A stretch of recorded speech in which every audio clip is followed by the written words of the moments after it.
Hey guys! So I was watching a really funny short on YouTube last night and I wanted to react to it with you guys because this is just too funny, especially for fellow eventers out there. This is just a really funny take on eventers and what eventers do. Also, the ambiance around us, like people tend to not really know like why we even do what we do. So this video is so funny, and shout out to, I'll tag you in this because hopefully I answer some of your questions. I have never been more confused about eventers until the Olympics last night. I have always said I do not understand what drives someone to want to jump cross country. What makes you want to jump solid fences? And everyone's main defense is always the adrenaline rush. Okay, so 100%.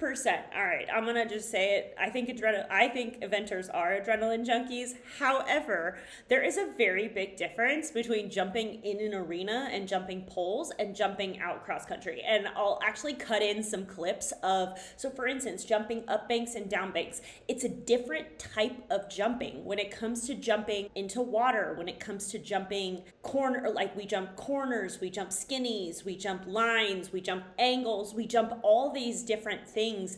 And yes, they are solid fences, but we don't jump them because they're solid. We jump the cross country fences are ultimately different questions than jumping in an arena. Like they're fundamentally different. And it's also kind of a different style of jumping, like for the rider. Like you have to learn how to, when it comes to jumping in an arena and jumping stadium fences, there's, the takeoff, the lean forward, the giving of the hand, and then you snap your chest up. And when it comes to cross country, I'm not saying that none of those rules apply, but I'm gonna say that a lot of those rules tend to get shoved to the side because you have to be more fluid with what's happening underneath you, because the questions are harder. All right, let's keep going. Well, I watched the eventing show jumping last night, and that jump off, you cannot tell me you weren't feeling adrenaline then. That is more than enough adrenaline. I actually think there is something wrong with you if you do that and go, this just isn't doing it. This isn't giving me the kick that I need. You know what I have to do? I need to make the jumps this big, this wide, and totally solid. That'll get me my fix.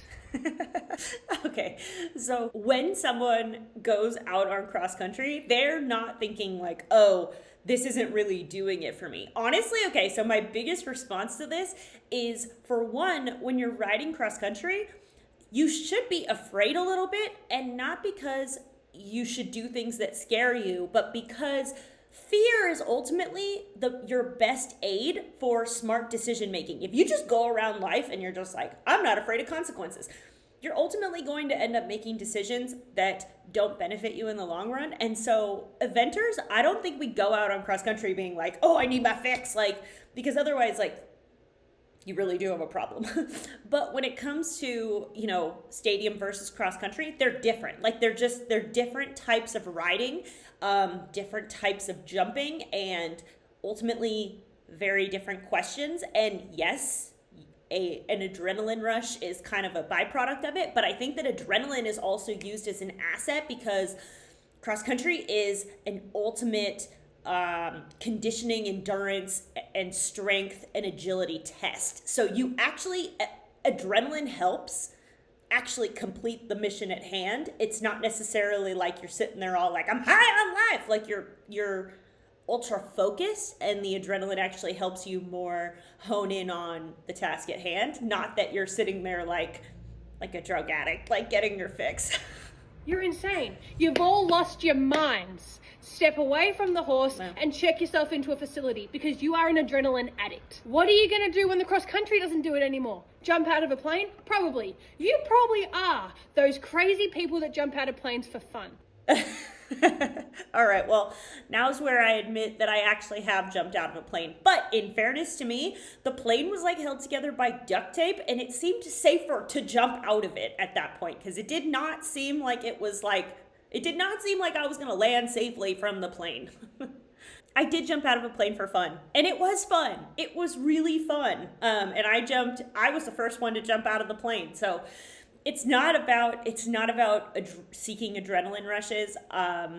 It's not about seeking them out, but adrenaline does help you succeed in cross country as an asset, not necessarily as something that you're it's not a fix you're trying to get. It's a byproduct of extreme activity, endurance and activity, and there's a strategy to it. Like, I get that it probably looks crazy from the outside if you've never done it, but it actually has a strategy to it. In defense of, being an adrenaline junkie, at least I do a natural drug.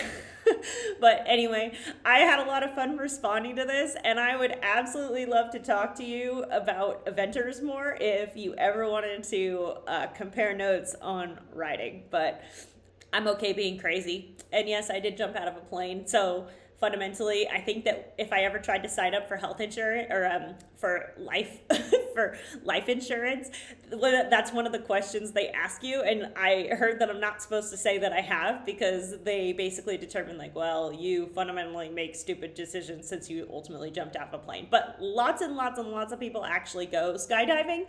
It's not for everyone, but lots and lots of people go skydiving. It is ultimately dangerous. But I went skydiving with like 7 other people and nobody died. So, the statistics are at least going in the right direction.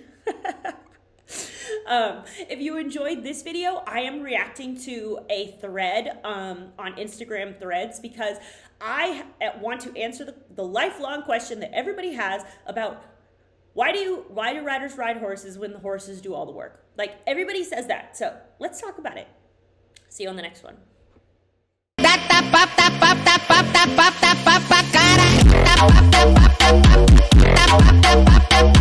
Cara.